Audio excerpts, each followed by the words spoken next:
I rise to add briefly to the debates in relation to the bill entitled the Anti-Corruption Bill 2023. Now, see, Madam Speaker, as much as I am new to politics, having been elected just over 6 months thereabouts, I have been practicing law for over 18 years, particularly in the criminal court. So for me, and why I support the bill, Section 4 in particular, that speaks to the appointment of a special prosecutor, and I know the learned Attorney General, the Honorable Attorney General, would have mentioned briefly the functions and how the special prosecutor is to be appointed. What intrigues me most and why is Section 8. If I could just crave your indulgence. Section 5, forgive me, which speaks to the disqualification from being the special prosecutor. And what this does, the provisions in this bill, if the absence of them, really, we would have been operating in an ad hoc manner. So what the bill does is it avoids the reality and the perception of political bias. And that is done in Section 5 of the bill.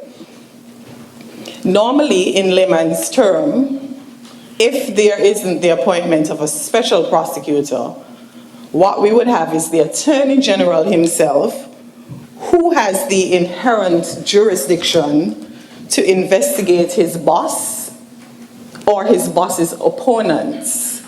So if I can break it down, the Attorney General is hired by the Prime Minister and his cabinet. And if there is some allegations, the Attorney General himself would have to investigate his boss.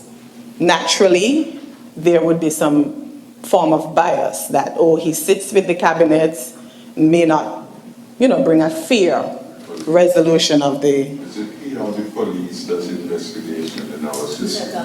Well, the police does. Yeah, but the police does. But if there is some civil matters as well, the Attorney General's chambers, along with the DPP's chambers, they would investigate the matter.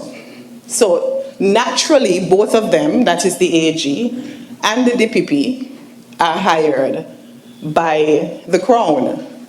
Now, if the AG has to investigate, for example, the member from number 7, who just raised the concern, the honorable member from number 7, that is his boss's opponent, well, the Prime Minister's opponent, or even can be seen, the AG can be seen to be biased, or even the DPP. Now, what this section does is to avoid the reality, as I said, or any perception of political bias. The DPP as well is hired to work for what we call the Crown, the state. Now, Section 5 speaks to the persons who can be disqualified. It speaks particularly in Section 5I, it speaks to the mother, outside of speaking to the normal persons, the bankrupts, persons being able to discharge their functions arising from any infirmity of the mind or otherwise. It speaks to persons being disqualified from having committed professional misconduct as well. And what seems to be a big thing in our society are persons who are related to mother, father, sister, brother, child, aunt, uncle, niece, or nephew, whether natural, born, or even adopted, of a current former public official under the IPL. which is the Integrity in Public Life legislation. And as fear, I mean, having practiced in the criminal court, I understand how persons can separate and not necessarily be biased. And as fair as persons may appear, there will still be the perception of bias. And so to me, this is definitely a step in the right direction.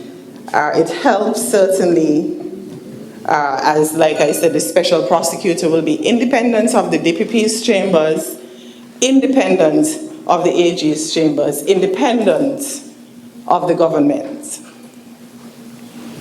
And so, like I said initially, in a highly divisive partisan political society, for me the saying that justice must not only be done, but also be seen to be done. To me, this piece of legislation, the bill itself, gives true meaning to those words. And so, with those brief comments, Madam Speaker, I wish the bill safe passage through this honorable House. May it please you.